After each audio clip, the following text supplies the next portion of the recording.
መምጣት ነው አይደለ? የእርሱስ እንደዚህ አይደለም። አንደኛ እናውቀው የሚገባው ስለ አላህ ባህሪ ሲነገር ጊዜ አንደኛ ያን ባህሪ ማጽደቅ ግድ ይለናል። እንደተናገረው በቁርአንና በሐዲስ ላይ እንደተገለጸው ኢስባት ማ አስበተሁ አላሁ ሊነፍሲሂ ወማ አስበተ ለሁ ረሱሉሁ ሰለላሁ ዐለይሂ ወሰለም ፊ ሱነቲሂ ሚን ገይሪ ተምሲል ወሚን ገይሪ ተክይፍ ወሚን ገይሪ ተሕሪፍን አው ተዕጢልን አው ተሽቢህ አው ተክይፍ ከማንም ፍጥረታት ጋር ሳናመሳስለው እንዲህ ነው ብለን በራሳችን ተፈላስፈን ሳንገልጽም ራሱ በተናገረው ልክ ማጽደቅ አንደኛው ግዴታ ነው ስለ አላህ ባህሪ ሲነገር። ሁለተኛ ዐደም ተሽቢህ ከማንም ፍጥረታት ጋር አለማመሳሰል። ሶስተኛ ዐደም ተክይፍ እንዲህ ነው ይሄ ሁኔታ ብሎ በራሳችን ተፈላስፈን አለመግለጽ ተቻለ። ስለዚህ ይህ ነው እና አላህ ሱብሓነሁ ወተዓላ ለፍርድ ይመጣል። ወጃአ ረቡከ ወልመለኩ ሶፈን ሶፋ የዛኔ ሰዎች እንደተሰባሰቡ ቀጥታ ፍልስጤም ላይ እዚያ ቦታ ላይ ሄደው ከአደም ጀምሮ እስከ መጨረሻው ዘመን ሰዎች ከተሰባሰቡ በኋላ መላእክቶች ቀጥታ ይመጣሉ። እንዳለ የሰው ልጅን ይከቡታል። 7 ዙር ያ ጀማዓ 7 ዙር ይከቡታል መላእክቶች። የሰው ልጅ መካከል ላይ ትሆናለች። የሰው ልጅና ጅኖች አንድ ሜዳ ላይ ይሆናሉ፣ ይሰባሰባሉ።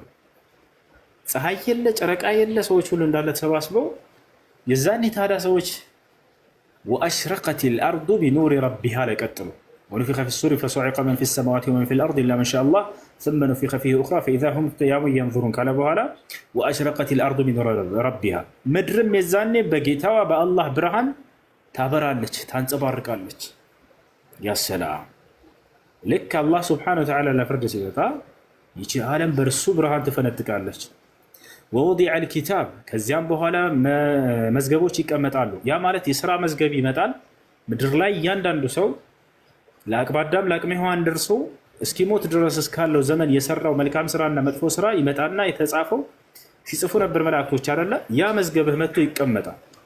ወጂአ ቢነቢይ ነቢያትም እንዲመጡ ይደረጋል። ወሹሃዳ መስካሪዎች ማናቸው? መስካሪዎች ነቢያችን ሰለላሁ ዐለይሂ ወሰለምና ትውልዶቻቸው አላህ በቁርአን ላይ እናንተ የነብያት መስካሪዎች ናቸው ብሎ እንደገለጸን ማለት ነው። ለታቻው እንደገለጸን ነው። የቱ ጋር ነው የገለጸው? ወከዛሊከ ጀዐልናኩም ኡመተን ወሰጠን ሊተኩኑ ሹሃዳአ ዐለል ናስ በሰዎች ላይ መስካሪዎች ትሆናላችሁ ብሏል አይደለ? ነብያትና መስካሪዎች ይመጣሉ አለ። ለምንድን ነው እነሱ የሚያስፈልጉት? ቀጥታ አላህ ወደ ጥያቄው ይገባል። ምን ይላል በቁርአን ላይ? ፈለነስአለነ الذين ارسل اليهم ولنسالن المرسلين አለ። እነዚያን የላኳቸውን ነብያቶችን እጠይቃቸዋለሁኛ የተላኩላቸውንም ህዝቦቻቸውንም እጠይቃቸዋለሁ አለ። ነብያቶችን ምን ይላቸዋል? هل بلغت ና ይለውና ኑህን ይጠይቀዋል። አድርስ ብዬ ልኬህ ነበር፣ መልእክቴን አድርሰሃል? ሰዎች እኔን እንዲገዙ በእኔ ላይ ቅንጣትን እንዳያጋሩ እስላምን እንዲከተሉ አዝዤህ ነበር፣ ይሄን አድርሰሃል ወይ ይለዋል። አዎ አድርሻለሁኝ ጌታዬ ይላል። አድርሻለሁ። ህዝቦቹ ይጠይቃሉ። እያንዳንዱ ነብይ ይመጣል፣ ህዝቦቹ ከፊቱ ይቆማሉ። አላህ ሱብሓነሁ ወተዓላ ፍርድ ይሰጣቸው። ከዚህ አላህ ምን ይላቸዋል? ለነዚያ ለህዝቦቻቸው ኑህን ልኬላችሁ ነበር፣ መልእክቴንም እንዲያመጣላችሁ ልኬው ነበር፣ መጥቶላችሁ ነበር፣ አድርሷችኋል ይባላሉ። ተመልከቱ፣ እዛም ይሸመጥጣሉ። ማ ጃአና ሚን በሽሪ ወላ ነዚር ረፍስም አናውቀውም አልመጣም ብላ ይክዱታል። እዚህም ክደው እዛም ይክዳሉ። እሺ በእኔ በአላህ ላይ አጋርታቸው ነበር፣ እኔን አምልካቸው ነበር። ወላሂ ረቢና ማ ኩና ሙሽሪኪን እንደው በአንተ እንምላለን ጭራሽ አላገራንም። ምድር ላይ እኮ ሲክዱት ቆይተዋል። ሸመጠጡት። ይህን ነቢይ በቃ ሜዳ ላይ ያስቀሩት ካሉት።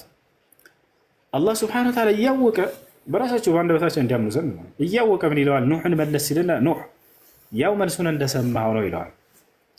አላደረስክም ማለት ነው መልእክቴ፣ ምስክር አምጣ ይለዋል። ምስክር አለ ሲለው አዎ ጌታዬ ምስክር አለኝ ይላል። ማናቸው ምስክሮች? ሙሐመድን ወኡመቱሁ ይላል። አላሁ አክበር። ሙሐመድና ትውልዶቹ ናቸው የነብያት መስካሪዎች፣ እነርሱ ይመሰክሩልኛል ይላል። ከዛ እኔና እናንተ እንጠራለን አሉ ነብዩ ሰለላሁ ዐለይሂ ወሰለም። እኔና እናንተም ለነብያት ልንቆምላቸውና ልንመሰክር እንሄዳለን። የዛኔ አላህ በቁርአን ላይ ምን ብሏል? ስለ ነብያትና ስለ ትውልዶቻቸው እንድትመሰክሩ የትንሣኤ ቀን አድርጋችኋለሁ ብሎ መስክሮልናል። ወከዛሊከ ጀዐልናኩም ኡመተን ወሰጠን ሊተኩኑ ሹሃዳአ ዐለል ናስ በሰዎች ላይ ሁሉ እንድትመሰክሩ አድርጋችኋለሁ ብሎ እንደተናገረ። ከዚያ በኋላ ይመጣሉ። አላህ ይጠይቃል። ኑህ ወደ ህዝቦቹ ተልኮ ነበር ወይ ይለናል። አዎ ጌታችን እንላለን።